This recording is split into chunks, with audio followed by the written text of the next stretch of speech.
Hey guys, Daniel here. This is another video. My next guest needs no introduction. He is a Casanova. He is an Adventureman. He's a sorry, I lost my train of thought. But yeah, he's a writer known for his comic book work on various different series. Like I said, there, Casanova, Adventureman recently for Image Comics. As of time of recording, issue 7 comes out sometime next month. So what better way to spend Christmas?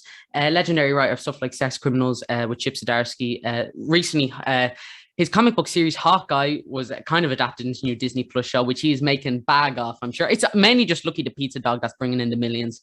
It's always the animals, but he's also the writer of comic book series such as Iron Fist, Iron Man, Thor, Superman's pal Jimmy Olson, November, ODY-C, and so much more, Odyssey. But Matt, thank you so much for coming on. How are you doing today? I'm great. Thank you for having me. Thank you for accommodating my inability to tell time. This is really working out great for me. Yeah, no, it's perfect. Even better now that I get to talk to you a little bit earlier. It's my Christmas present, getting to talk to Matt. The tree. You should leave the tree up forever. The yeah, tree exactly. should always be in the background. Everyone will feel like, oh, it's Christmas there. Yeah, and that's why it's always just fun here to Daniel for the YouTube channel. I told my parents, listen, I have a comic book YouTube channel. I'm interviewing Matt Fraction. We can't put the Christmas tree up there. It's gonna ruin everything. That didn't work. I figured that was like that's great. That was a shoe-in. But no, and yeah, also, I have a Christmas tree now. So now, do you have to take the art down after you record, or does the art stay up? The art stays up. Every year. 24/7. No, that's the one thing I won't budge on. I just start hissing at them whenever they touch it, and that tends to work. That's great. That's great. Yeah, exactly. And I had it up for the Chip Zdarsky, and just kind of ruined it now. I kind of want to take it down because every time I look at it. No, it's great. It's really great. I genuinely love it. You think it works? You think it works for the atmosphere of the YouTube channel? It does. And it's immediately disarming. It's immediately festive. It's great. I think it's fantastic. I think it's exactly where it needs to be. I should have dressed up as Santi for this interview just to disarm you even more, and then we'll get all the good information. Oh, that would have been gilding the lily. That would have been a step too far. But this is perfect. Right. This is nice. I've hit the jackpot. I've subtly done it so perfectly. So yeah, now that I've disarmed you, social security number, just my first question, just for the interview. Yeah, it was weird in the pre-interview that you wanted my PIN numbers, but now I'm starting to understand. No, your mother's maiden name. I just want to know about you. I'm just curious. Tell me about your first pet. Just out of curiosity. What was his name? What type of dog? Stuff like that. That would be an amazing social scam, a fake YouTube channel designed to get people's security answers out of them. So yeah, what's a Hawkeye? But the social security number, that's the one I want to know. Get into that. Then I'll be swimming in that Matt Fraction millions. There you go. You'd be a dozenaire. Yeah, that's the dream. That's the dream. No, but yes, there's so many different things I want to ask. My first question for you is, how did you get into comic books? Were you a fan growing up, or what was that first comic book memory? Boy. Taking you back to the Stone Age a little bit, am I? Yeah, well, I mean, then that sort of pile of memories, I can't really tell what came first. I mean, I remember my mom buying me an issue of Batman, like at the grocery store. I remember Mad Magazine. I remember collections of like Peanuts strips, and there's a strip over here called Doonesbury. And I remember I didn't really know that they were daily. I was kind of reading it continuously, but like sensing the rhythm that each kind of every 3 panels or 4 panels, there was like a different day. So it was a kind of, it wasn't, so I remember, I just always remember them being around. I drew a lot when I was a kid, and I've always kind of told, back in the Civil War times, back in the old timey era. Yeah. It's the dinosaurs. Yeah, the dinosaurs printer paper used to be kind of one long strip with these perforations at every 11.5 inches, right? So you would have to tear them. But then on the sides, there were these, there's another kind of thing, like another perforated side strip with sprocket holes. It looked like film, right? It looked like a strip of film. Yeah. And when I was a kid, I would separate the sheets, but then just tear one edge of like the perforations off. And you've got all these holes. So I would like take yarn and like I'd make my own comics, and then I would like sew them together through the sprocket holes. That was kind of how it fed through the printer. So like I would make my own comics and stuff like that, like this kind of weird dot matrix printer paper yarn concoctions that I sort of would write and draw. So like they were always just around and in my kind of consciousness. Then I went to like art school, and I made them at art school, and and then kind of I got into them professionally, not really intending to do it professionally, but I worked in advertising. I kind of had it was great. It was creatively satisfying and exciting, and very much like turning art school into a job, but like it was still a job where I had clients. So I started to make comics seriously as a kind of night thing that I do on my own, just to not have to listen to anybody else, right? So just like I have some kind of creative outlet where I wasn't getting notes and I wasn't hearing, you know, what I could or couldn't do, and I could just kind of create and not have to worry about what anybody thought about me or it. But then people started to publish those, and then that became a thing. Then ironically enough, I started to work for Marvel, which is very much like having a client who tells you what you can and can't do. So yeah. But no, I mean, it was always just in my, it was just what I did. You know what I mean? Yeah. No, absolutely. And so you just brought up there, you know, kind of, you know, getting feedback and, you know, being told to stay in the perimeters. So now you've been doing quite a bit of work on image on Adventureman. Is that why you think that kind of appeals to you? Because I imagine there's so much more freedom attested there, because you've done loads of work for Marvel. When it comes to Adventureman, no one's going to say, no, this character wouldn't say that, or no, you can't do that. So have you noticed that is that kind of what you love about comics, the freedom of it? Oh, absolutely. Yeah. And I mean, I always told stories, and I love telling stories with pictures. You know, I sort of went from art school to film school and then animation, and kind of, it's just something that's always been a part of where, you know, who I am and what I do and how I work and stuff.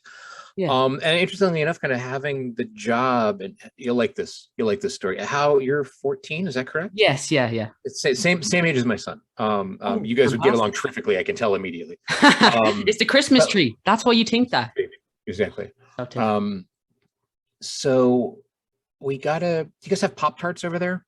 Pop-Tarts, no, we wouldn't know much. We're still getting technology a little bit. This is my toaster. I don't know, you know, I don't know, sometimes, you know, listen, I say crisps and chips, it's a whole thing. But chips are different.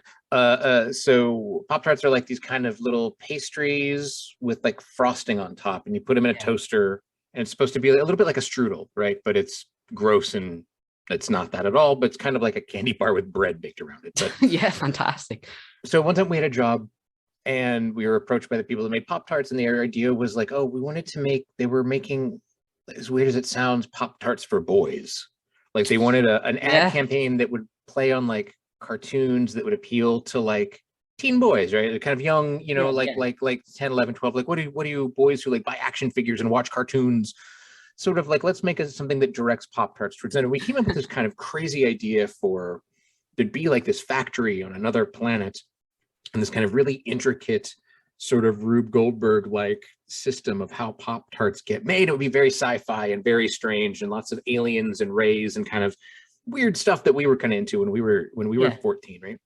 But then at the end, they kind of would come down this conveyor belt. You would see this kind of great big alien queen monster thing kind of hovering over the conveyor belt, and as the Pop-Tarts would like roll out under her, you know, so they would kind of roll by like this, and she would kind of plop out the frosting. It would be kind of weird glow in the dark, like alien irradiated frosting. And honestly, it was like, it's great. It was gross. It was weird. It was funny. It was like, it was exactly the kind of thing that we would have responded to. But then when we're pitching it to like the Pop-Tarts people, like when you get to the part of the story where the alien bug poops on their product, you could see them just, that was where we lost the job, right? Yeah, probably.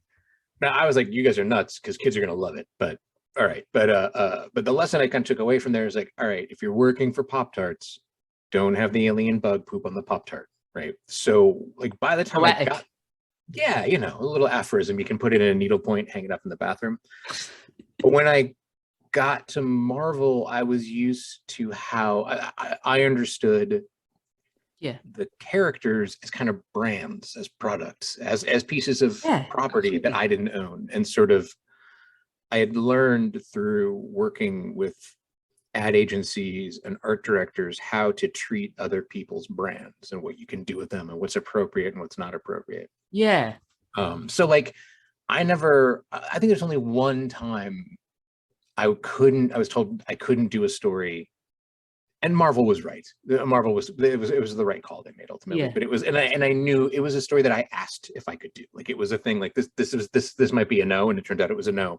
Like I was never told you can't do that kind of story here, or we don't tell those stories, or But I also knew, I think, just not just as a reader, but as someone who had worked creatively within an incredibly uncreative industry like advertising, what I could get away with. So like if I wanted to tell a story about alcoholism and obsession, maybe Thor isn't the place to do that. Yeah, You know? yeah. So like I kind of came to Marvel with a, like I knew, and I had stories that I wanted to tell that didn't butt up against that. So, but when I would get to something like Sex Criminals or almost anything I've done at Image except for Adventureman, which is kind of all ages, big, 4-quadrant, super fun for everybody kind of stuff.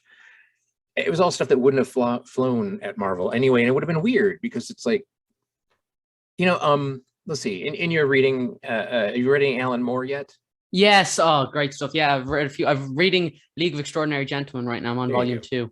Great So stuff. like back in the day, he did Swamp Thing, and it was kind of this that was the title that kind of broke him in America. He was kind of big through 2000 AD and Warrior over there. But yes. Over here, we knew him from Swamp Thing first. And when he left Swamp Thing, I remember reading an interview with him where someone was just like, "Oh, it's so great. Why are you leaving?" And he said, "I wanted to tell stories about the environment, and the big muck monster keeps getting in the way." I'm like, that's a great time to leave Swamp Thing, right? Because like, oh, I don't want to tell Swamp Thing stories anymore. I want to tell environmental stories. And so like, I don't know. I just came, I think, to Marvel with a pretty good feeling for what works and what doesn't. But as someone who was never not making comics, whenever I had a story I wanted to tell that wouldn't fit into Iron Man or whatever, I could just do it on my own. And I did, and I still do. Yeah. No, that's really interesting. And I like that point you brought up about how kind of treating them as brands, as like these products. So I think, is it more personal for you to get to work on Adventureman? Because when like you're coming into Hawkeye, you're working in these like, in this perimeter, and you know what you can do, you can't do a world breaking story. And so is it harder for you to kind of get a grasp on these characters? And do you find it more personal working on your own stuff, or do you manage to make all your work kind of personal to you in some way? I hope I've made it all personal. I mean, I was lucky when I was trying to break in. I never had to say yes from hunger, right? I never had to say yes. I never felt compelled to I had to get a job to keep working. I would only say yes to stuff I wanted to do, to something I felt like, okay, I can do something here. I can hit, this is a ball I can hit. Yeah. And I think a lot of people, when they break in for fear of the phone never ringing again, say yes to everything, whether or not they're a good fit for it, whether or not they have a good story, and it results in a kind of delusion of who they are and what they are. Because suddenly, rather than being the guy who came up, oh yeah, you did that interesting story with this or that interesting story with that, you're the person who like, oh, you were just sort of everywhere all of a sudden, and none of it really worked, right? So because I had this creatively fulfilling and I made my money in advertising. Like I didn't have to earn a paycheck in comics yet. I was able to say no 10 times more than I ever said yes. And have kind of kept that to my, I think, detriment in the kind of comics mainstream, but to the advantage of what my body of work is. Like I sort of only say yes to stuff I really think I have something to say, and doesn't always work. Like I think I was a better X-Men reader than I was an X-Men writer, for example, but that's kind of not a thing you can find out until you're maybe a year into an X-Men run that isn't working. But no, so I always said yes to stuff I like. If I was a reader, this is a story I would at least buy, right? I don't know that they all worked, but like I was able to imagine, what do I want to read? And I could find something. If it was a story that I wanted to tell, and it was a story I wanted to read, I would go for it. And I think it resulted in kind of my career. Yeah, no, absolutely. And I love what you brought up that point just a little bit ago. You can't tell really an alcoholism tale with Thor. You can't, write depression. You can a little bit, you know what I mean? But he's probably an alcoholic. I mean, it is Thor, so that's fair. That's true. I mean, but but I think some good, there was some kind of great work done with. I usually, when I tell that anecdote, I usually go for abortion, and I censored myself because you were 14. I don't know why, but like, I'm like, oh wait, but I did an alcoholism story in Iron Man, so that doesn't, but thematically, there's a time when these things don't necessarily work to tell. I think, after 9/11, there were a bunch of superhero 9/11 comics, and I appreciate there being a need to kind of process and heal out loud and process. Right? Exactly. Like I don't know that I want to see superheroes standing at ground zero crying. Yeah. You know what I mean? Like I don't. It feels like it's such a. There's a difference between gravity and enormity, and every now and again, and I think comics sometimes get them mixed up. So I don't know. I think I was able to weave. And like I said, there's only one time I was ever told no, and I knew it was a long shot, and it probably was the right call to make anyway. So yeah. So, but anytime I would feel, I mean, look, Sex Criminals is about sex, right? But there's superhero comics do that very badly. So, you know, I really want to tell this kind of love story about relationships, and like nobody goes to Iron Man for that, right? So if Sex Criminals Just lucky the pizza dog. He's just lucky the pizza dog. That's right. But yeah, so it's yeah. I don't know if that makes. I don't know. I think I lost the question and the answer there for a minute. No problem at all. But yes, no. So when it came to something like Hawkeye, there were some like undertones of depression, I think, throughout that series, especially as character of Hawkeye. And so do you kind of find that you want to put all of this into your work and kind of difficult? Because like you said, you look at Hawkeye and maybe you say, okay, I think I could maybe put some, you know, without sounding crass, some depression in that or something like that. So do you kind of find that you can do stuff like that in those type of stories? Oh, well, I think it depends. You know, I was building on, 40 years of character history and sort of from writers like Mark Greenwald through Jim McCann had kind of told stories. It felt like it was all there. And sort of the stories I had read, it felt like it didn't feel like a stretch to me, you know what I mean, to put that there. And it was, and as it was kind of stuff that I was going through and dealing with anyway, it felt like a chance to like, it all felt of a piece. It didn't feel like I was introducing some crazy new, element to the character or whatever. Like I wouldn't have done those kinds of stories in Thor. It didn't make sense to do them. I wouldn't have done them in the Fantastic Four. It wouldn't have made sense in the Fantastic Four. Absolutely. I don't want to read a story about like Johnny Storm suffering depression, because it feels so unlike who Johnny Storm is. But Clint Barton had gone through things like that in the past, and it felt like, oh, I can tell this story and build on, from the Stan Lee and Don Heck stuff through Grunwald and all the work that Jim McCann did, who's really kind of the unsung hero in all this, who, for my money, Jim really took the kind of the humanizing work that Grunwald did in the 80s and kind of modernized Clint after, after New Avengers and stuff. It just felt like, oh, this is the place that I can explore that, because it was a story about the regular guy and the damage he suffers physically, and then it turned out mentally and emotionally being an Avenger.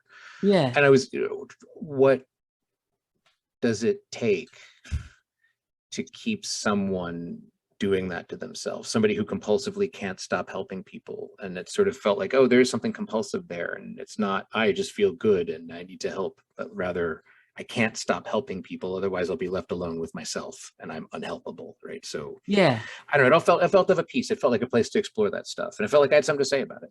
Yeah, no, that's the thing I think about Hawkeye. He's kind of like the man among gods. He's the one who's going to stand there and like, he'll show up to beat Ultron with a bow and arrow and he'll try his best. And if he fails, he'll try and save anyone. That's just what Hawkeye is to me, And so when you put in stuff like depression, it's kind of like a balancing act, because, if there's a lot of that and people are going to say, okay, well, maybe this is a bit too down and stuff like that. So is it like, when it comes to something like Hawkeye, did you find that there was a freedom because he's Hawkeye and he's not Iron Man and Captain America? Because I mean, when it comes to Hawkeye, like, I think everyone thinks of Fraction's run, because that's like the one definitive run we've kind of had on Hawkeye so far. So do you kind of find like there was a freedom attested there, and especially like balancing stuff with depression? Like, do you feel like you could have gotten away with that if you worked in something like Iron Man or Captain America? Maybe Iron Man, just because, again, of the character's history. I always want to be careful with like what kind of new stuff I bring, for fear of just, I worry that it'll feel or read like I'm just shoehorning outside interests, right? So you have to kind of find a balance. For me, I look for a balance between history and of the character and the story I want to tell, and do those maintain consistency with each other? Like, does that, can I, and I knew that really Hawkeye, the book that I was, that me and David and Annie et al. Did, was like, it was really a double act, and it was going to be the parallel story of Clint and Kate. And then they split up at the, and then they come back together again. And I knew it was, how he was going to get out and get through and get better and kind of stuff. So like, if we had gone on and done another 20 issues, he would not have remained in the doldrums of that second act, kind of where he was, and the other thing too is like, just the book took a long time to make. And so it feels like there was, Like it feels like it ran a lot longer than it actually did. But over the, I think it read concurrently. It doesn't dwell on that place too long. But like he definitely has a low point. And then gets through. And that was kind of I knew that was the point of the book was him learning that. And had we gone on for another 20 issues or whatever, I mean, I know kind of what the story would have been, I think, but I don't know what he would have necessarily gone through. I think I kind of would have maybe tried to flip it around at that, and sort of see what happens when Clint is kind of walking on sunshine and Kate has to get through some heavy stuff, and how do they, but the character could support that. The character's history supported that. The character's makeup supported that, and it felt like an interesting thing to do. But also I knew my way out, and I knew that there was an end, and I knew he would, I knew that it wasn't going to be dark and heavy and sad. It was all for a purpose. It was all telling a story. It was all going through a place about him redeeming himself to himself for the first time. Like, that's kind of the thing, is it's the Hawkeye's about a guy who finally who helps everybody, and then finally kind of helps himself a little bit. Yeah, no, that's fair. And I think what I love about your Hawkeye is that, like, I think we all kind of know characters like Batman. He's dark, gritty. Superman, he's optimism, he's kindness. And when it comes to someone like Hawkeye, no one knows. Like, I mean, you ask anyone, Hawkeye's like, yeah, he's the bow and arrow guy. But, what is he? So coming on for you, did you kind of have to sit down and say, okay, well, what is Hawkeye to me? Who is this character? And, do you have to do some reading, or was it hard for you to kind of get the grasp on this character and come up with a take for him? When I was, gosh, maybe even a little younger than you, there was there's a guy at Marvel, and he died before I ever had a chance to meet him. But there are two people Greenwald? in comics Mark Greenwald, but I've never ever heard anyone say an ill word about this guy. Like, he is, you hear the phrase universally beloved. Like, Mark Greenwald was universally beloved, and it was explained to me that he was a guy who grew up reading the bullpen bulletins and really wanted it to be real. So when he showed up at Marvel to work there, and it was just kind of an office, he made it his mission to make it like the bullpen, right? So he was a funny prank kind of funny guy, and did all this kind of weird fun stuff, and like, people love him, love him, still actively love this guy. Brilliant writer. And he loved Hawkeye so much that he both wrote and drew a Hawkeye miniseries in 1984, I think. Yeah. And it ends with like, whatever the villain was using, like some kind of mind control, some kind of sound thing, like hypnotizing people, and Clint realizes what's going on, and he uses the sonic arrow on himself. Like, he basically just turns it on and deafens himself, so he can't hear the crazy making things, and he can save the day. And it was a great ending, right? It was a really cool, very clever, and it's the kind of best kind of story where, like, his weakness ends up being the strength, right? Captain America couldn't blast out his own hearing, right? But Hawkeye could, right? So this kind of, his weakness becomes the strength that saves the day. Cool story, lots of fun. That's amazing. Yeah, that's really interesting. Then the next month in the Avengers, there's a story where the Avengers were going to go on late night with David Letterman, like a chat show. And Hawkeye was nervous because he was the leader of the Avengers at the time, and he was nervous that Dave would improvise and do weird stuff and kind of ad lib, and he wouldn't be able to hear it. And so people would know he couldn't hear, and if he couldn't hear, he couldn't be an Avenger anymore. And like, I had never seen damage last out of those kinds of stories. Like, usually the next month they're all next better. issue they're all okay and everything's fantastic. Yeah, but this wasn't the case for him. It became and at one point he was so worried and in his own head about how things were going to go that he got lost in the Avengers mansion, which also seemed a very kind of human thing, it kind of, it didn't feel like, it wasn't a joke. It wasn't like, haha, Hawkeye stupid. It was like, we're like, oh, I'm so lost. I just literally got lost in my own house. And that all that stayed. I loved the character because of that. Like, that just, the character was, and David loved him too. And we were like, when the chance came up, I'm like, yeah, no, we should, this is, if we were smart, we would do Wolverine or something, but we're not smart. Let's do Hawkeye.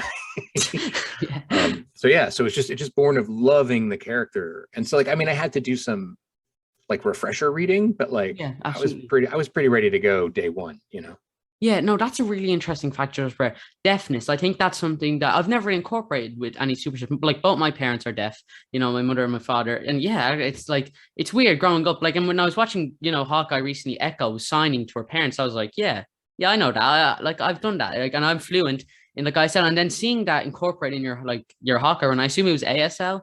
You Yeah, did? yeah. Yeah, we're ISL over here. I But was gonna so say ISL is a little different, right? yeah, yeah, it's all different phases, but like seeing that and then seeing something like that, it's really powerful because, and like I think representation is something I've always heard mattered, but it's never really applied to me because, well, I'm But white. now it does, right? Yeah, because But when how? you see your parents and getting to watch them see a deaf character and like in Eternals as well, seeing that and Echo's getting her own TV show, I think that's fantastic. So yeah, that was something I love about Hawkeye is how he doesn't like it doesn't stop him or anything. Anything he uses it to his advantage, and something that they're using a lot recently, which I think is fantastic. So yeah, I think that's a really brilliant thing there. It's Right amazing. on. Yeah. Thanks. Yeah, my not I don't come from deaf or hard of hearing Oh culture, yeah, yeah, but babies can sign before they can speak, yeah, and we taught my kids to sign before they could speak, and it was just kind of they're in this kind of pre-verb, but so really young, our kids were kind of communicating yeah, specifically with us with and at some point, some exhausted new parent, it's 4 a.m. and we've watched the same DVD of baby signing 830 times. I was like, oh, this is like comics. It's visual storytelling, right? yeah, So Hawkeye was just a natural fit to do that. And I knew like right away that, using, we kind of would do these things in parentheticals where Clint would kind of, especially when Clint would encounter people with accents or he would recognize, we'd sort of do this thing where something, yada, yada, blah, blah. The guy saying, I want to go to, and then in parentheses, like Spanish sounding stuff, yeah, yeah. Russian mumble. Yeah, right, right. And it was the idea that he wouldn't quite be able to follow what he was hearing. And so we were kind of subjectively experiencing this conversation the way he was in, like, it wasn't trying to be funny. I think it read as a joke at first, but then as it builds and you learn about his deafness, it's sort of like, oh, that's what that was. I hope it reads like, oh, that's what yeah, that yeah, was. It's yeah, like, what would that be like? And yeah, and then since doing it and just taking it just on that level of like, oh, this is visual storytelling. yeah, And then seeing how the book and the character was embraced by the deaf and hard of hearing community, then I became sort of belligerent and defensive of it, and then I was like, okay, and then I was like, no, this is we're steering into this now. Like this is a thing I can, yeah, I didn't, yeah. So sort of, I learned of, it's kind of my first lesson, I guess, in sort of what representation meant to people yeah, who are so often literally silent in our in our everyday yeah. life, and so it was like, okay, then this is absolutely, yeah. So to now see it in the show is profound, like, it's just profoundly meaningful, and really cool, and I it's great that people can see themselves in a Yeah. superhero character. I think that's great. Two superhero characters, hey. Yeah, exactly. It's fantastic there. But yeah, no, and I love how you can do something like that, like Hawkeye, which is, and like I recently did an interview with Grant Morrison and changed the way I look at comics. And I was sitting here thinking Sure. it's all comes together. But yeah, no, so when it comes to something like that, like because you wrote a story, with a fictional superhero comic book character, we now get a TV show, which is, and I mean, part because of you, is it's like inspiring loads of people. So I think that's just the joys of comic, how it all comes from something personal. Like we were touching on at the start, stories being personal. So is it kind of weird for you to see the success of Hawkeye and see Oh, kind of blowing up right now? Is that kind of like, oh man, is this actually oh, happening? it's deeply surreal. Yeah, Yeah. yeah. And I'm working in LA now, and LA is a TV and movie town, right? Yeah. And so all of the advertising you see in the world is for TV and movie shows and movies. So that there are like Hawkeye ads everywhere. Like it's the craziest, and it's all David's work, and it's like, Yeah. oh my God. And it's nuts. It's crazy. It's super crazy. And And because I wrote a story about being depressed at Christmas, that kind of became the driver, or Christmas became the kind of driver of the story mechanism of the show. yeah, And so it's a not great only, leaning into the Christmas thing. Like, yeah. right, so not only is this a superhero thing, this is now a Disney Christmas thing, which means Hawkeye is going to air every December until the end of time. And that's really weird. Yeah. Like it is just as part of like what, you know, is Disney's Christmas. Like it is now the Marvel Christmas thing. It's the Disney Christmas thing. And that is like, oh, wow, this is gonna outlive everything. Like this is just gonna go as long as there's entertainment there. This is gonna be part of that Christmas entertainment juggernaut. And that's really weird. It's amazing. It's great. Millions of people ever get treated to Lucky the pizza dog. Yeah, right. I remember I told him, I was like, listen, you just gotta really be careful with like how much pizza you show this dog eating, because you're going to get letters. Because we were just the comic and I got letters. Like they were like, oh, it'll be fine. I'm like, oh, you guys are going to get letters. You actually got letters out of people saying dogs can't eat pizza. Did you get that? Yeah. It's really unhealthy to feed dog pizza. They're really not. The tummies aren't made for it. Yeah. Oh man. Okay, so, that's not. It's a little bit like every time 101 Dalmatians come out, Dalmatian adoptions go through the roof, and Dalmatians are really hard dogs. Like Dalmatians need like training. They're not just chill, cool puppies. So there's always like waves of puppy adoptions and then returns after 101 Dalmatians come out. But it's like, also just if you're a kid, like, hey, dogs love pizza. I'll give my dog pizza. Like, don't feed your dog pizza. It's not good for them. Well, lovely. So don't feed your local Chips Zdarsky at home any pizza. You know, just don't. It's not good. Don't interact with your Zdarskys. Yeah, don't. We can see him in the corner. Don't make eye contact. Don't.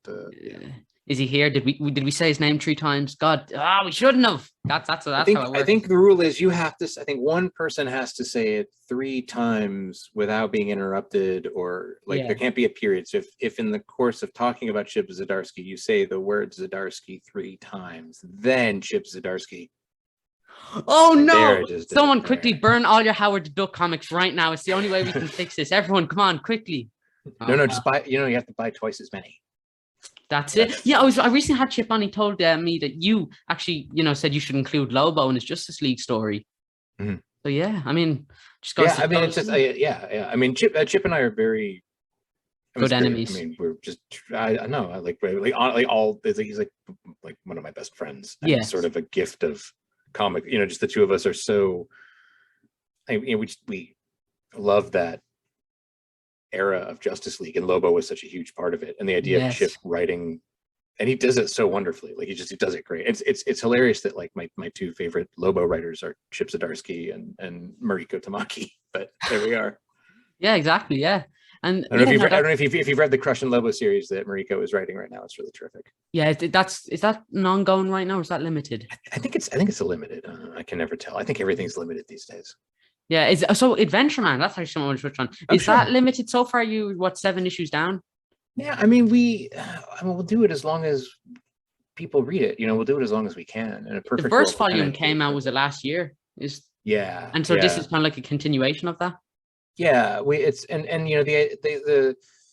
doesn't quite have neat arcs, the way kind of modern story, and I don't know that works to our favor or not, but yeah, we're in the middle of what'll eventually be the 2nd collection now, and then there will be a 3rd collection that kind of takes us up through. I think it'll be issue 12. I have to see. Maybe 13 or 14. I can't remember. But like we're doing this kind of Christmas ghost story now, and then we're gonna come back and we're gonna do these kind of standalones, and then see where we are and see where we're at. But yeah, I mean, Terry and I love doing it, and we'll do it for forever as long as we can. So. Yeah, and one thing that I know is it's kind of like it's like just a fun comic. Like it's so unapologetically a comic. Like when I read it, but kind of talking back, I thought there'd be all this, but it's just fun. Like I look at it and I just think this is so fun. And I don't know if that's what you were going for, but when I like flick through it, and I think it's just such a good comic book. Like normally I think this would be a great film, but this I just love it so much as a comic book because it's just that like it's unapologetically trying to be a comic book, which is fantastic. So did you know from the very start you wanted to be kind of like an all ages type of thing? Yeah, I think it was an interior reaction to doing things like Sex Criminals and Satellite Sam and Odyssey and these kind of very heavy, hard books to write, hard places to be in, so it was like and like I was aware that I hadn't really written anything. Brian Bendis is an his daughter is literally in my house right now. I mean, our kids have grown up together. We are You're not allowed to keep them as blackmail, Matt. It doesn't work like that. He's not going to give you more jobs. You know, though, we're talking about it's maybe a shared custody thing. I don't know. I don't know, kidnapping, shared custody. The language escapes me. It falls under the same barrier, doesn't it? But like Brian, it's great to see Brian's kids discover their father's work. Oh, so much to do, man. You just give them stacks of the Avengers, like Bendis is fantastic. But that's also stuff that kids can read. Yeah. And the amount of stuff that you can give my kids that I wrote is real small. So here's Casanova. Yeah. Enjoy, son. Good luck. But no, like part of it was like just a reaction to that. Like I want to do something fun and joyous and all the kind of. I want to write something for my kids. I want to write something like that's high adventure and exciting and cozy. You know what I mean? Like it's all like it's a place you want to visit and people you want to hang out with and just fun, big adventure and none of the kind of baggage and heavy stuff. It was just, if anything, just because it was different than everything else. I think Jimmy Olson came from a similar place of like, just pure fun. Oh, I want to write something really, really fun. Although it's deceptive with Jimmy, which is because it's the most like intricately structured thing I've ever done, but it looks like I'm just goofing around. So Jimmy was a different kind of struggle, but Adventureman is pure joy. And I always get like, it's funny because like I'll sit down to write it and I'll always be like, oh God, I gotta, where am I? And then once it goes, it just kind of like basically Adventureman takes as long to write as it does to type. Like once I'm there, I just can't get enough of it. I want to stay there forever, and I just have to. It's a joy. It's just a joyous place to go and to be, and like there's a lot of grim, dark, sad comics. Yeah, stuff out there. Yeah. And you know, again, were I smart, I would perhaps understand that that's a commercial trend and I should follow it. But my reaction is to be obdurate and oppositional. And so, if everyone's going dark, I'm going to go light. I'm going to tell a story about joy. It's a war. You're either the enemy or not. It's a war. Yeah. It's a war that I'm losing, but I'm going to fight it forever. So, you know. Yeah. And like your version of Batman, I think I could safely say it's the best Batman ever put the page. Our email subject heading is Boosie Very Hungry. And I just, I couldn't bring it to change it because it just sums up that character perfectly. And so I'm tearing up talking about it. But when it comes to a character like Boosie Very Hungry, it's just that sums up Batman. But yeah, I couldn't believe that actually saw print. Did you expect that they'd be like, no, in the same way him? I was sure that was where the line would be drawn. But I'm also very funny. Ask anyone. That was just such a good. Because I think he is. I think he would have a. I think he would have a very deadpan. He's funny in like how Liam Neeson killing people is funny. It's like, yeah, well, I mean, it's Liam Neeson killing people, so it's fair. But yes, was writing humor hard. I think if you're gonna put a giant penny and a dinosaur in your garage, like there's something about you. You've got a thing happening. Like I think he's a very. I think actually Grant's Batman is my favorite. Yeah, Unstoppable Force. I was talking to him about it, and he said he looks at Batman, Unstoppable Force. Like his Batman got buried alive and he crawled his way out. That's Batman. Your Batman did the same, I assume. But also would like have like his shirt off with the cowl on, you know, and like kind of Grant's Batman had a good time. So there was, I don't know. I just think he'd be the guy who would make those really low-key, quiet, devastatingly funny, incredibly dark kind of gallows humor. Yeah. Things. I don't know. He'd be great for a dinner party, wouldn't he? But he'd probably like, even if like everyone was not wearing a mask, he'd show up in his mask. And you know, it's like Charles Adams, you know, like the Addams Family. He would have an Addams Family kind of sense of humor, and I think that would be pretty great. Yeah, absolutely. But like he's devastatingly funny. Like everything's a war. You're either an enemy or you're not. Stuff like that.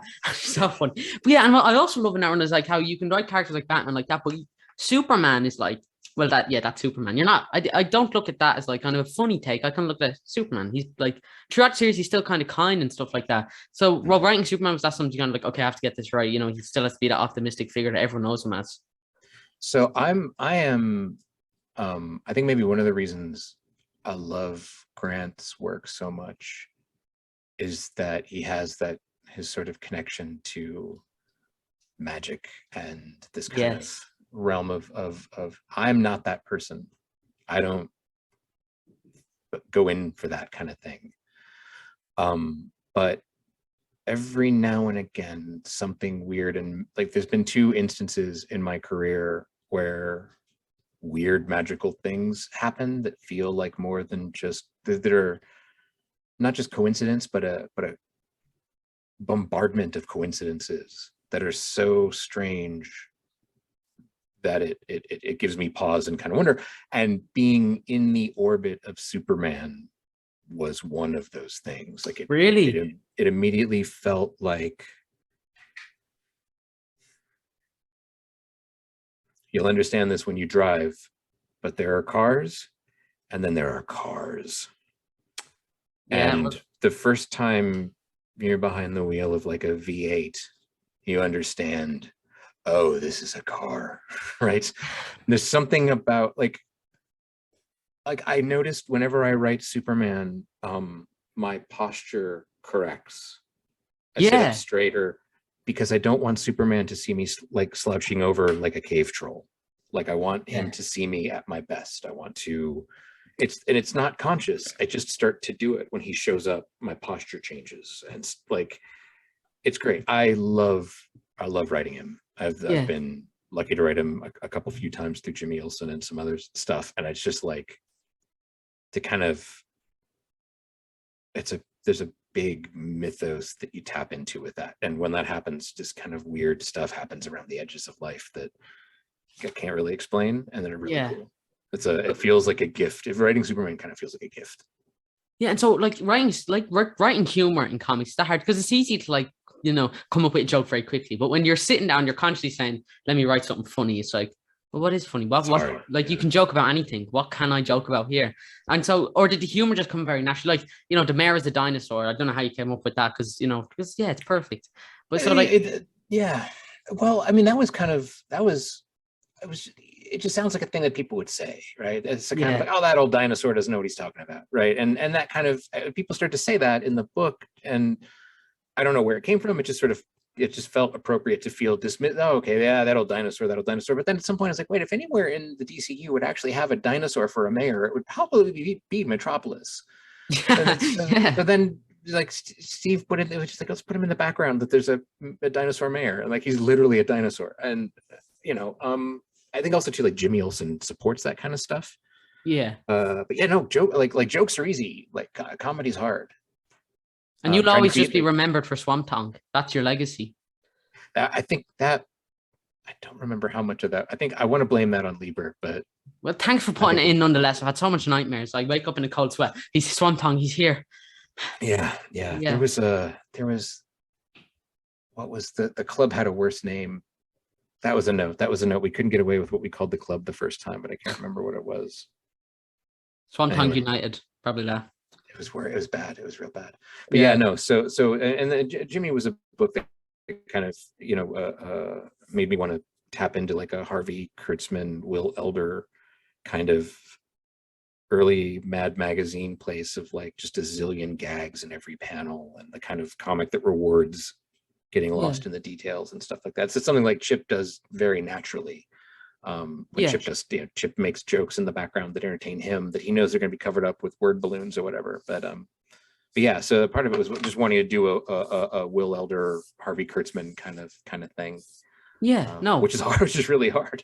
And so you touched on there, like you kind of planned all of this out. Like you look at the series and it still feels like there's an order to, and like the humor all kind of slots in nicely. So were you kind of meticulous with this? Like, did you plan out how you wanted your Jimmy Olsen run to go? Oh yeah. And there was some, it's like also like I actually quit Jimmy Olsen. Like, I don't remember if I quit 3 times and Steve really stopped me a 4th time, or I quit twice and Steve stopped me a 3rd time, something like that. But like at some point I was so kind of it was just so much work because I just happened to I guess somehow end up telling a story around what these kind of big DC events were actually going to be about that no one, I don't quite understand, but like I had to blow it up and in fact, like some of the book had been drawn and we had to pull the chapters out because they didn't work anymore. Yeah. Because Oh, really?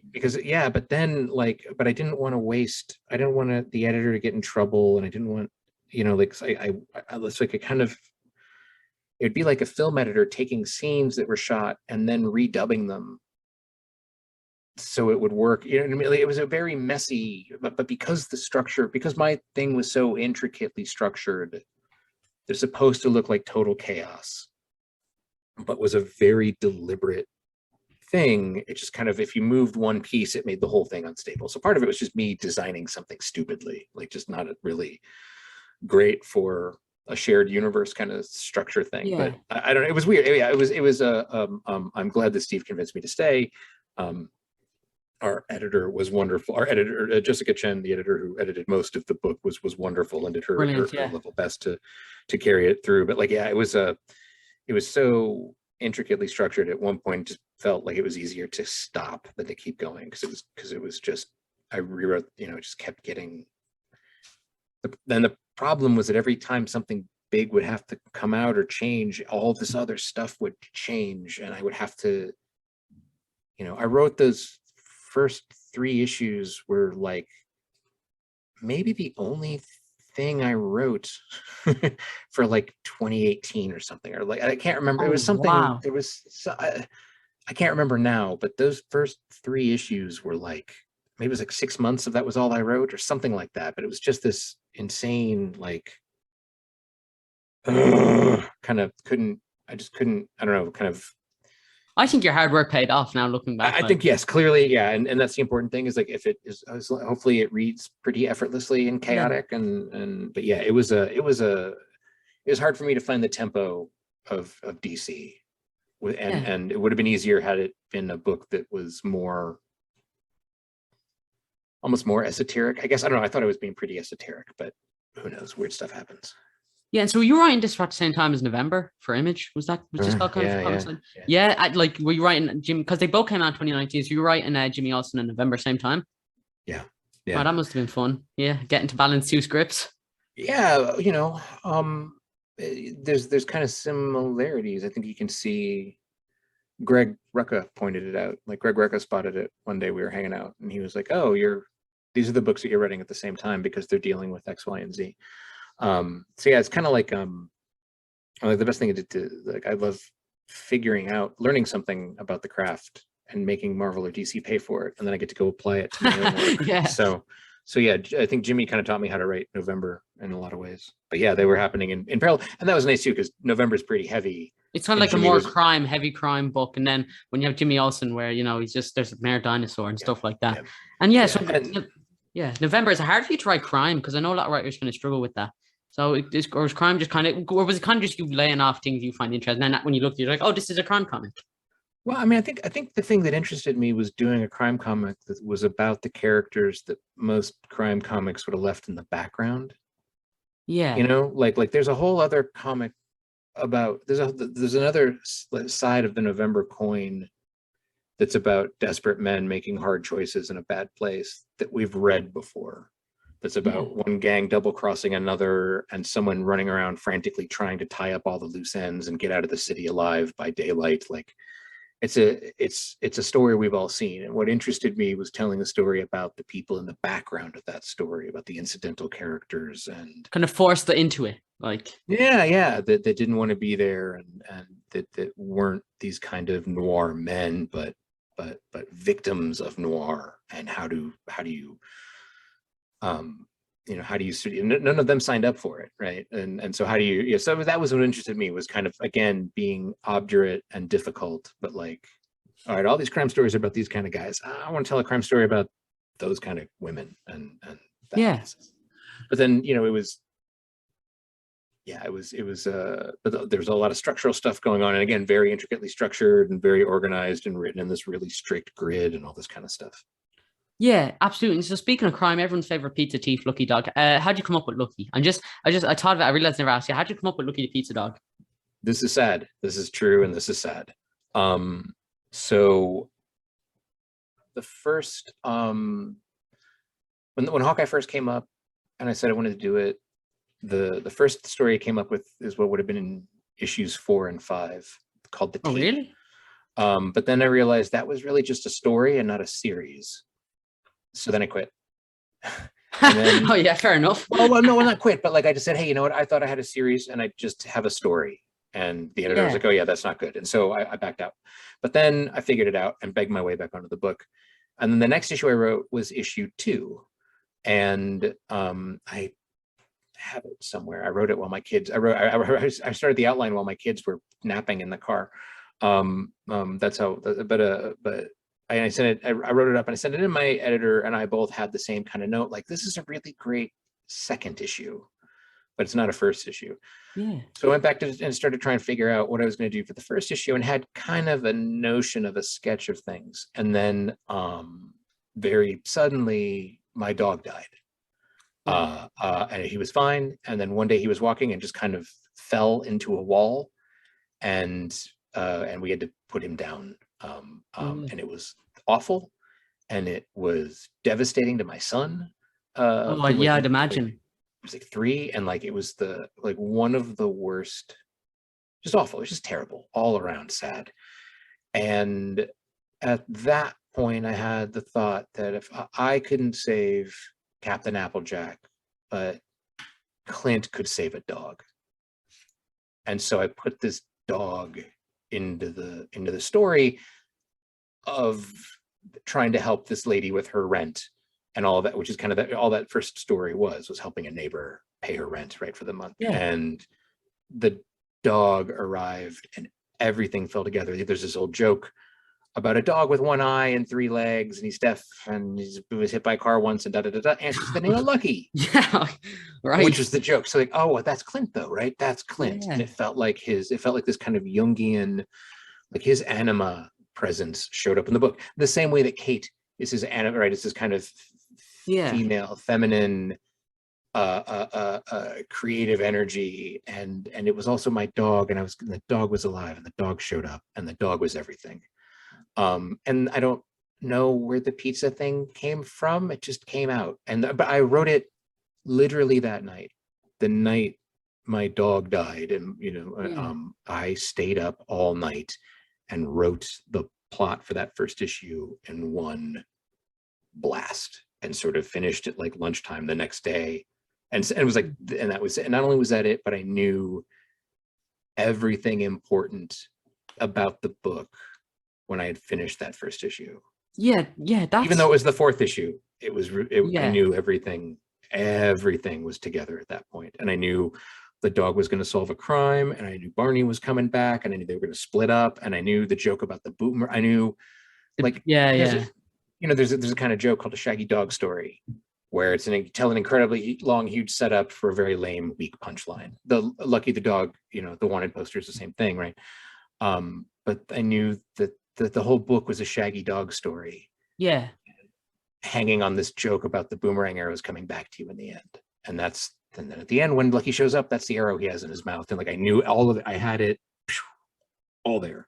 Yeah, absolutely. And I think that's, that's what's really... So Lucky was my dog, Captain Applejack. Oh, that's amazing there. Yeah, I should know that. And I think when I had Grant Morrison on, they wrote The Filth, and they also, they did a lot of work in an Animal Man. Grant appears at the end of Animal Man. Yeah. And that was the way they were processing the passing of their cat. And they said, all right, well, if I come back, where's God coming back and giving me back my cat? What's that about? If I can come back and give Buddy his family, can I have my cat back? And they also wrote The Filth in a way to kind of process that. And I think that's just really interesting when you can put like grief into stories and stuff like that. Like, because you lost someone, you put joy into stories, that's kind of interesting and stuff like that. So that's what I find really interesting just about comic books in general. Yeah. And it's, I don't know if it's the words and the pictures of it or what, but it's something. Comics are good for transmuting those feelings that are so big you don't know what to do with them. Yeah.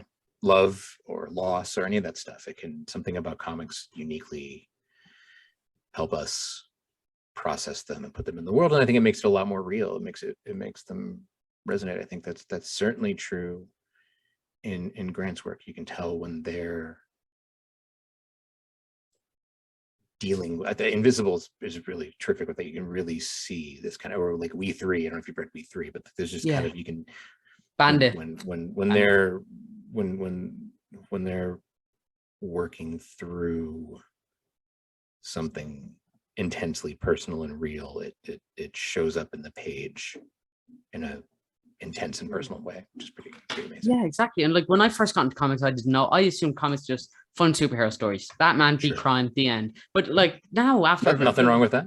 Yeah, no, exactly. That's fantastic story here. But now, like, you can put stuff like that, and then it can just be really personal comics. So let me ask you this: is there anything from the Hawkeye TV show you'd like to see from the Hawkeye comic incorporated into the TV show? That one moment that you're like, go on, put that character in, or go on, put that one moment in. Anything you'd like to see? Because so much has already been shown in the first 4 episodes from your run. Like we got the Dodge Challenger, the boomerang arrow, stuff like that. They like the car chase was practically ripped from the comics. It was fantastic, and I hope we get to see Cassie in his clown costume. That's what I'm really, because Cassie's played by an Irish lad. I think he's from like from like Mullingar or something like that. It's like, well, how does someone from like some county? But yeah, no, Fraz brilliant. But is there anything from the comics you'd like to see put onto the TV show? I think I know what my answer would have been, which would have been the USB arrow, but they got the USB arrow in there, so I don't know. And I have I sort of, I worked as a consultant on the show, so like I've read the scripts, but like the scripts have changed from what I last read, so I'm surprised about how some of this stuff is kind of presenting differently than what I had last seen, whether that's through virtue of production, and it happened during COVID, so they probably lost some stuff. So I'm curious to see where these last couple go. Yeah, I would have loved it. I would have loved it if me and Debbie and Annie could have showed up and been tracksuits. That would have been fun. That's what I'm missing, is me. Yeah, weren't you like kind of contacted? Wasn't that kind of almost about to happen? Yeah, but we got between a puppy and COVID, I just kind of couldn't get out when they needed me to get out. So yeah, for those who don't know, Matt was actually almost going to play one of the tracksuits, but alas. But the two things I want to see. I met some of those guys at the opening, and they're just terrific dudes. Like they're just the funniest guys. It's great. Yeah, exactly. And so, like, the two things I want to see is Cassie in the clown costume. That's one, and him, being super creepy. And then I also want to see Barney. Who guys don't know, Barney Burton, Brothers of Hawkeye. I really want to see that. Those are the only two things. If we got that, I'd be delighted. So yeah, you never know. Hopefully, we'll get them soon. But yeah, absolutely. And so let me ask you just like Hawkeye's, like watching the TV show, and like how does it feel to know that Hawkeye is the #1 comic people recommend people for getting into comics? Surely you must know that. Because like I've seen so many things. What's the comic to get into comic books? And people say Watchmen, and then it's either Watchmen is kind of very heavy, but one that I see come up a lot is Hawkeye, and that's the one that's kind of like that's the comic to get into comic books. So how does it feel kind of be considered as that comic? It's crazy. It's great. It's amazing. It's surreal. It's now wonderful. So many people around Christmas are going to get the Hawkeye, trade paper. I'm just happy the books are back in print. You know what I mean? Yeah. Like, it wasn't. It was an underdog from the beginning. It was not a book anybody expected to do what it did. People didn't expect it to last 7 issues, Yeah. Millions of kids would get Hawkeye and say, I wanted the Chip Zdarsky book. Come on. And then that's a beautiful way for Christmas to go. Yeah. Story of my life. So let me be the #1 returned book this holiday season. It doesn't get any higher than that. That's literally the highest praise possible. So was that the first time you ever got to write Kate and Clinton and comic? Did you get to did you do a one shot with them before? Yeah, I did in a thing called Young Avengers Presents. I was about to say, I think I remember your name being on that. And that was like it's the first chronologically, like it's actually in the trade. It's the first book in the trade because chronologically it was the first time they met. Oh wow. So that was kind of what made me realize like it was that was the key to it's a doubles act. There's 2 Hawkeyes. That was kind of the thing that eventually unlocked the book, that it wasn't just a Clint Barton book, it was a Clint and Kate book. Yeah, and I think that's what works perfectly there. But so what's it like for you to write those dynamics between those 2 characters? Oh, it was fun. It was it wasn't a thing I had seen in comics before. The kind of he's a little younger in the comics than he is in the show, so that the show kind of steers into this kind of grumpy dad energy, but they kind of put upon Mentor where they could do that kind of banter and like flirting without ever there being like any risk of like sexual, because and Clint's very much a cad in the comics, and like that wasn't a part of this, like just to have that Yeah, it's fun looking at that and seeing the TV show. It's like he's a married man, kids, and then in the Hawkeye comics, just doing whatever he wants.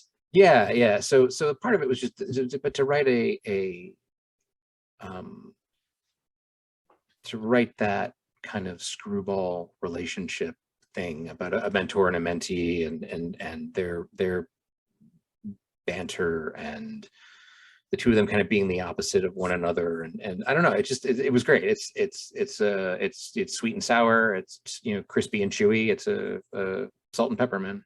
It's something about them, they go together perfectly.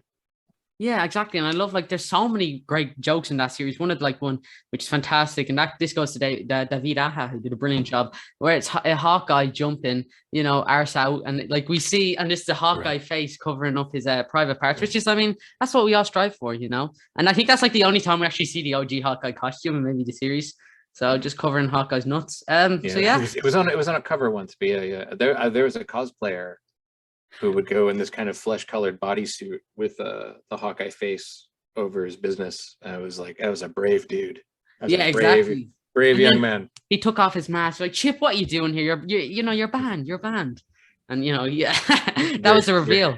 It was destined to be that way. But yeah, right. So Hawkeye, I mean, like, seeing the TV show is like, have you are you watching the TV show with your family? So that must be weird for your family members to say, kind of, this is something you wrote, or are you still? I'm actually, like, out of my house right now 5 days out of the week. So I my son watched the first couple, but I don't know about any of the others. Like, when I come home for the weekend, there's kind of so much stuff to do. We're not doing a ton of, I don't know. If they've watched it, we haven't talked about it yet. Amazing. And so you did a lot of experimental stuff in your Hawkeye. Like, I love the Lucky the Pizza Dog issue, which is just about him, and he understands none of it. And like, I think just stuff like that. So did you feel like there was a freedom over time because it was just doing so well that you could do whatever you wanted? Like, did you feel like it was kind of your book after a while? Like, of not just yours, of course, yours, Annie's, David's, and like, did you feel like you just do what you wanted? Well, there's kind of when we could do what we wanted because nobody cared, because there had never been a Hawkeye #7, right? And then it went to, now we're so successful. There was an editorial retreat where Dan Buckley stood in front of everybody and yelled, "Leave them alone! Let them do what they're doing. It's working!" And it was like, yeah, amazing. Thanks, Dan. Yeah, that was pretty great. But yeah, because then it just became a thing where, like, we don't know how this is working, just don't touch it and hope the wheels don't come off, So then we were kind of protected by our success and its inexplicableness. Yeah. And so you've done Iron Man and Thor, and it's kind of weird too that, like, everyone like says, "Oh, my fraction of Hawkeye." It's kind of like, oh man, I'm like, is that weird for you? Because I mean, when you work on like Iron Man and Thor, I mean, it's super cool being like a Hawkeye fan, and like, now people know who Hawkeye is. That's dope. Was Iron Man your first Marvel work? No, I had done a Punisher book and Iron Fist with Ed Brubaker. Oh yeah, and that was David on art again with the Iron Fist. Is that the first time you guys? Yeah, that was where David and I first worked. And that's the ongoing joke where people can keep on saying to Hawkeye, "Are you Iron Fist?" Right. He's the blonde guy who punches people in the Avengers. Yeah, practically one and the same. Yeah, so that was and at that point, Iron Fist was an Avenger, which was even crazier, right? Because he was Iron Fist. And then a book called The Order with Barry Kitson that only lasted a year, that kind of is a prequel to Iron Man. And then and then I kind of done a couple of one-offs here and there, like it's like a Spider-Man one-off, and that might have been it. I hadn't been at Marvel maybe 6 months, maybe a little longer when I got that book. You got Hawkeye or Iron Fist? I think I think it'd probably have to be a year and a half. Oh, I think so I think it would have been a year and a half. That's what it was, right? Because I kind of, I think it would have been a year and a half. So I was very lucky and fortunate. Have you ever? Is there still a Marvel hard work and good timing, all that stuff? Is there a Marvel character you never got to work on that you would have wished you gotten the chance to, or are you kind of happy with everyone you got to do? I feel like I got to touch everybody a little bit. Don't take that out of context, everyone. Don't. No, go ahead. It's fine. There's definitely No, I think I felt pretty satisfied. I feel like I got a kind of a chance to do a little bit of something with everybody. There was kind of one, like if I ever go back, I know the thing I would want to do. Oh wow. And I feel too like, I don't know, I'd have to think about it. But no, Yeah. I felt pretty satisfied. If I end up never going back there, and you know, never is a long time, and I'll never say never, but like if it doesn't work out in the future, I will feel like, You've done you your know, piece. you know, yeah, I got to write a couple of really kick-ass Captain America moments, and I got to write a couple of fun Wolverine moments, and I got to, you know, I got a little bit of everything. I sampled everything from the buffet, right? So that was Yeah. really cool. Yeah. And so let me, I asked this question to Grandpa. What do you think is the definitive Matt Fraction comic? What's that one comic you say, all right, this is it. This is my comic. This is the, and for him, it was for them, it was the Phil. So what's it for you? Grant said the Phil. That's really interesting. Exactly what I said. I was like, well, it must be Batman. It must be Superman, but the Phil. I would have at least thought Invisibles. I think for me, it would have to be Casanova. Yeah. And I say that not just because it was the first comic. Was that your first comic book? Like with Staples, like issue. It was the first whole issue of a comic that I wrote and came up with, and like with the twins. Like it was the first thing that was mine, and I was convinced it would never happen again. So like the energy, the pressure that I put on myself was like, no one is going to let you ever do this ever again, unless you like. I was convinced I would be sort of self-publishing and just writing for my drawer the rest of my life. So it was like, this is your shot to write a comic. Pretend you will never get that shot again. And I wrote absolutely, it was absolutely the comic that Matt, the comic reader, wished existed. So yeah, I would have to, there's and it remains, it has that energy still. So I would have to say Casanova.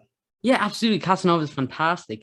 And so I've already taken up so much time. So my last couple of questions before you finish Sure up. thing. Yeah, man. Yeah, absolutely. And so, like, you know, talking just about comic books in general, you've also started writing TV recently.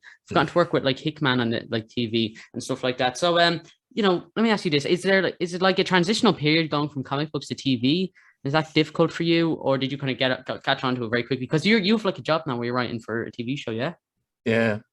I've done this. So I've done like scripts before, and I've been in writers' rooms before, but only for like a week or so. This is 24 weeks of my life is going to be this. So if I say difficult, does that have? Can that? When I say difficult, I would say it is difficult, but I would say difficult with no judgment on what the word difficult means. Like it is a challenge. It is challenging. Yeah. But I don't mean that. Then I mean that it means negative things and positive things. You know, like running a marathon is challenging. It is amazing and feels incredible. It's also a lot of work. It's. I mean, like just being frank. I haven't had a job since before you were born. The last time I had to be a place at a time, like every day of the week, where they were rocks. Well, 15 years is a long time to not have to go into a place, and coming out of COVID, where like for 2 years I kind of just talked to the same 5 people.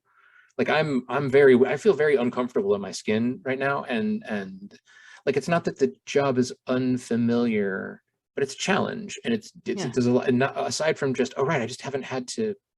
I've talked out loud more this last month than I did the entirety of the previous year. So like it's a challenge going from, I mean, this is where I write, right? This is my little cave where it happens, and like it's me and my head and a blank page, and the comic comes out at the other end. And this is sort of writing out loud in real time with 8 other people, where decisions are kind of made by committee, and like, so it's challenging. It's different. It's a different mode of operation, that's for sure. And I'm learning a lot, and it's incredible to kind of be a part of it. But it's also like it's not just, oh, this is easy. It's just, you know, it's a challenge. And like I come home at the end of the day and I'm like brain fried. I am just cooked at the Yeah. end of every day. So it's not without its difficulties and its struggles, but like it's fine, it's fun, but like it's a lot of work. And so let me tell you, any plans, or is this kind of in the talk to adapt some of your works? Maybe in the future, could we see Yeah, some of that? maybe. Well, hopefully, sure. Yeah. It's funny. The thing that I'm working on was supposed to have been announced by now, but it hasn't been. So I gotta keep stum on it. But it's a show that it co-created and have been developing for a while. It's not a Marvel thing, I can say that much. Yeah, But exactly. it is a thing that I co-created. So Oh, nice. Any, do we yeah, know yeah. when that will be kind of, because I imagine you're in like a lot of pre-production. Any, know when will that be announced? Any like ballpark figure? Yeah, like I said, it was supposed to be announced last week, last I heard. So any day now, Okay. it should get announced. So yeah, absolutely. And some of my Or maybe last, they'll wait till next year. I don't know how Hollywood works. Hollywood is a place that defies logic. So who did you knows? tell them your math fraction? Yeah, they don't care. Oh, well, okay. Well, I'm all out of options then. I'm B. I thought that would work. Yeah, I even told them I was Chip Zdarsky. That didn't work either. So Well, yeah, I do the exact same thing. Doesn't work either. I don't know. Chip, come on, get some more street cred, man. Come on.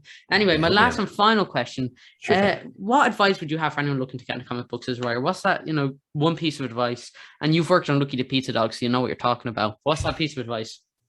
The day I became a writer was the day I stopped wondering what it would be like to be a writer and just started writing. Yeah. I don't know Wow. if that makes I don't know if that No, makes sense. absolutely. No, that actually makes loads of sense. I've had so much advice, but that's actually, yeah. No, I understand. Yeah. So Like, it was, like it's even if it never got published, if it never saw the light of day, when I became more interested in the craft and the art and learning how what I was doing worked and why, and when it became a story about craft for me and not about a career or publication or anything, that was a huge thing. So not so much like it's one of those things like write every day, but like don't like write for the love of writing, write for the love of comics and the love of your craft, and you'll be employed the rest of your life, right? Like the publication doesn't matter. Fame is weird. Being published is weird. Anyone can publish now, especially with the internet. You can you can publish your comics whenever you want to whomever you want and become the biggest thing in the world. That's not a fair metric. Like invest in the craft and invest in learning about the thing that you love and why the thing you love is the thing you love. Like, how does it work? Why does it work? Start to study that. And when I started to do that anyway, that was when this kind of burden was lifted, and then I could just write, and it was cool and it was fun, and it was just a thing that I did because I loved it and not because, and I'd never panicked or, it was So I would, my advice would be study the craft, because ultimately the craft is what will make or break you, right? And if you learn to love the craft of it, you'll be employed forever. Absolutely. I that's just some fantastic advice coming from Matt. Everyone make sure you go listen to that. But yeah, absolutely. Matt, thank you so much for coming on. Before we finish up, are you on Facebook, Instagram, Twitter, anything like that? I'm not. I am anti-social media. So no. Nice. Yeah, Exactly. me and my wife have a website at milkfed.us, and that's kind of where updates and stuff like that as to what we're up to and where we're going shows up. Yeah, link for that in the description, everyone. And so any new comics you'd like to talk about or promote, or anything, or any new news that you can't talk about? Adventureman, people can go pick that up. Yeah, Adventureman is happening now, and Hawkeye, the saga of Barton and Bishop, is now available at bookstores everywhere, just in time for Perfect Christmas gift, and, everyone. Perfect Christmas gift. And but no, I am my life is been subsumed by this TV thing for the time being, and there's more comic stuff coming, but I wrote some new Casanova stuff. Gabrielle and Fabio are going to be drawing soon, and so that's the other thing, is like I'm kind of always writing Casanova. So there's new stuff in development and new stuff percolating, and kind of waiting for a couple of people to get free of a couple of commitments before we start working in earnest. But for the most part, I kind of built things so I could just do this TV show and experience all of that instead of feeling like I was, you know, short serving. I didn't want to leave anybody waiting for me art wise, and I didn't want to not be present for this thing that I've worked on for 3 years. You know what I mean? So right now it's kind of the TV stuff most of all. Some new Casanova in the new year for sure. Adventureman is ongoing, and yeah, more to be, the 3 most beautiful words in comics to be continued. What better than that? Absolutely. Yeah, everyone should go check out Matt's work. Before we finish up, Matt, I'll touch you a little bit off air. Everyone, you can go follow me over on Twitter at SamboGizmo. Please make sure to like and subscribe. As always, if you have the means, please donate to the National Deaf Children Society. I have a link in the description as always. But yeah, if you have the means, every little cent helps. But yeah, thank you guys so much for watching. I will see you all in the next video. Make sure to go check out all of Matt's work and go check out Hawkeye and Adventureman. But yeah, Matt, what a pleasure it's been talking to you. I'll see you all in the next video. Stay safe and long live Lucky the Pizza Dog. You say that again? No, how do you sign thank you in ISL? Thank you. You just put your same as ASL. All right, we share that one. Thank you. Oh yeah, absolutely. Yeah, thank you. Oh, perfect. Thanks, pal. That's amazing. Thank you so much, everyone. I'll see you on the next video. Stay safe. Bye.